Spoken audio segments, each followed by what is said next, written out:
They sat me on a folding chair, right by the restroom.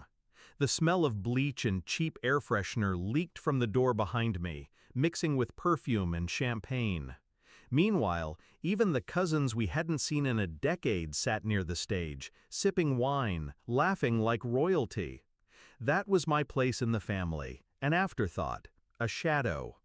I didn't argue, I didn't cry, I just stood, smoothed my jacket, and walked out. 10 minutes later, my sister was in tears, and everyone finally realized why.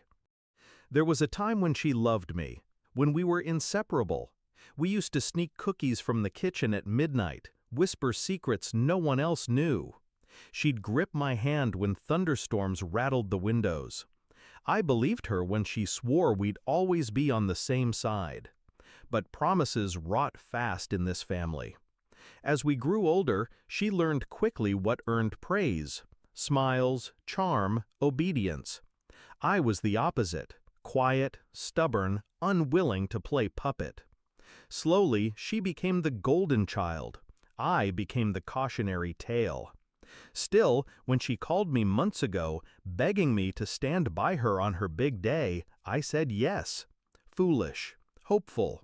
I thought maybe she meant it. It wasn't just the chair.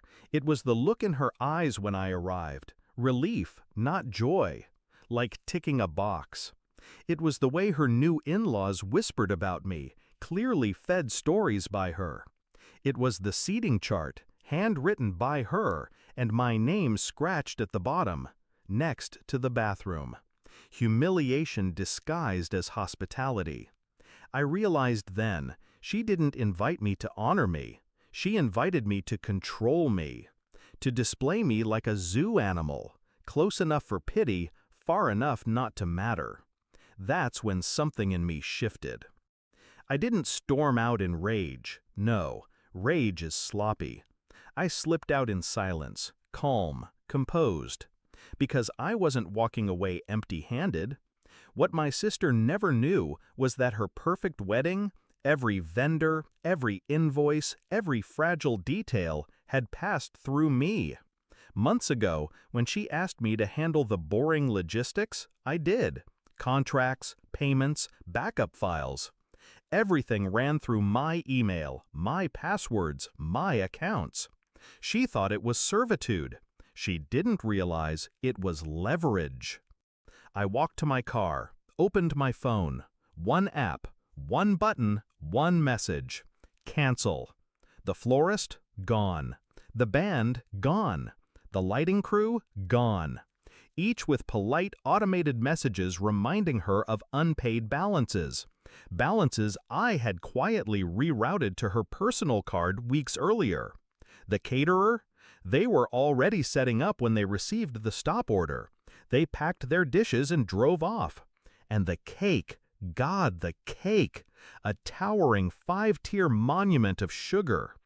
Hours before delivery, I instructed them to hold it until final payment cleared. It never would. By the time I slipped back into the hall, the ripple had started. I returned to find whispers replacing laughter, plates half empty, wine glasses clinking nervously, the music faltering. Then, her scream. She stood in the center of the hall, veil trembling, mascara streaking. The caterer left. The flowers aren't coming. The cake! Where's the cake? Eyes turned. Guests murmured. Some pitied her, others smirked, enjoying the spectacle. And then she saw me. I sat calmly in the same folding chair by the restroom, hands folded, expression neutral. She staggered toward me, voice cracking. "What did you do?" I tilted my head. "I did exactly what you asked. I handled the logistics." It took a moment for her to understand, for the realization to bloom across her face. Then her mouth fell open, eyes wide, like she was staring at a stranger. "No," she whispered, "you wouldn't."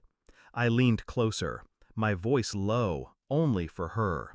"You made me invisible. Tonight, I made you unforgettable." By midnight, the wedding was rubble. No flowers, no music, Guests left hungry, gossiping louder than the DJ ever could.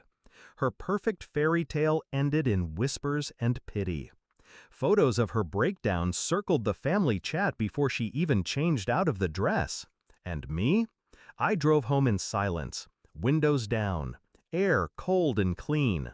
For the first time, I didn't feel small, or forgotten, or pushed aside. I felt seen. Because humiliation cuts both ways. And when they sat me in that folding chair by the restroom, they gave me permission. I didn't ruin her wedding. I corrected the seating chart. And this time, everyone finally noticed where I belonged.